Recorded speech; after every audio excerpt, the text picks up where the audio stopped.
భారత్ ప్రజా రైతు సంక్షేమ సంఘం నుండి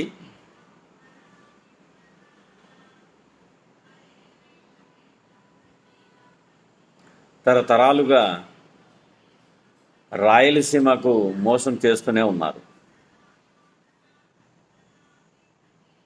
కాబట్టి రాయలసీమ వాసులు మనం ప్రతి ఒక్కరు మేల్కొని మన రాయలసీమని కాపాడుకోవడం కోసం, రైతుల్ని కాపాడుకోవడం కోసం ప్రతి ఒక్కరూ నడుం బిగించి సాగునీరు కోసం, తాగునీరు కోసం, మన పరిశ్రమల కోసం, మన పిల్లల భవిష్యత్తు కోసం ప్రతి ఒక్కరు కూడా నడుం బిగించాలి. లేకుంటే ఇప్పుడే ఇంచుమించు 90% పతనం అయిపోయినాం. ఇలాగే మనం నాకేమని వదిలేస్తే ఇంకా ఉన్నది కూడా మతిపోతుంది, మనకి ఏమి మిగలదు లాస్ట్కి. ప్రతివారు రైతుల గురించి మాట్లాడతారు, అది చేస్తామంటారు, ఇది చేస్తామంటారు. చివరికి మాటలే కానీ చేతల్లో అయితే ఏమి లేదు.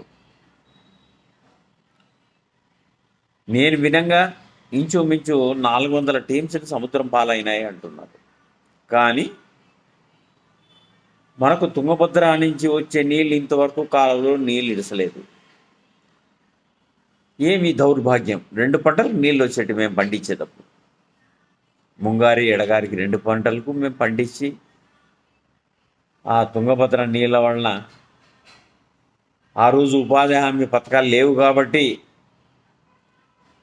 అందరూ హ్యాపీగా సంతోషంగా వ్యవసాయం చేసుకుంటూ బతికినాం. కానీ ఈరోజు ఆ పరిస్థితులు అయితే లేవు. ఈ ఉపాధి హామీ పథకం పెట్టేసి దేశాన్ని నాశనం చేశారు, రైతాంగాన్ని నాశనం చేశారు. కొంతమందికి దేశం ఏమైపోతే ఏమి, రైతులు ఏమైపోతే ఏమి, నాకు తిండి వస్తూ ఉందా లేదా ఆలోచన చేసే వాళ్ళు తయారైనారు. అరే ఎక్కడి నుంచి వస్తాయి ఈ తిండి అనే ఆలోచన చేసేవాళ్ళు కరువు అయిపోయినారు. కాబట్టి ఇకనైనా కూడా మనము రాయలసీమ వాసులమంతా ఐకమత్యమై 65% రైతాంగం ఉంది, రైతాంగాన్ని కలుపుకొని మనము రాయలసీమని ముందుకు తీసుకుపోవాలని చెప్పేసి ప్రతి ఒక్కరిని కోరుతున్నాం. అదే కోవలోనే 50 సంవత్సరాల కిందట 10% ఉండే అవినీతి ఇప్పుడు 90% చేరుకుంది. మనం వ్యవసాయం అభివృద్ధి చేసుకోవాలి, అవినీతి నిర్మూలన కూడా జరగాలి. అప్పుడే మనం ఏదైనా సాధించుకోగలుగుతాం. కాబట్టి ప్రజలు ప్రతి ఒక్కరు కూడా ఆలోచన చేసి మన రాయలసీమని కాపాడుకుంటూ, అవినీతి నిర్మూలన చేసుకుంటూ, రైతాంగాన్ని కాపాడుకుంటే మనం ప్రతి ఒక్కరు కూడా బాగుపడతాం. ఇప్పటికే ఎన్నో పరిశ్రమలు వచ్చినాయి, ఇంకా పరిశ్రమలు ఎక్కువ వస్తాయి, వచ్చే అనుకూలమైన పరిస్థితులు మనకున్నాయి. కాబట్టి మనం ప్రతి ఒక్కరూ ఆలోచన చేసి మన రాయలసీమని కాపాడుకొని మనం ప్రతి ఒక్కరు కూడా సుఖశాంతులతో ఉండాలని చెప్పేసి ప్రతి ఒక్కరిని కోరుతున్నాం. ఎందుకంటే ఇంకా ఎన్నో పరిశ్రమలు వస్తే మన పిల్లలకు ఉద్యోగాలు వస్తాయి.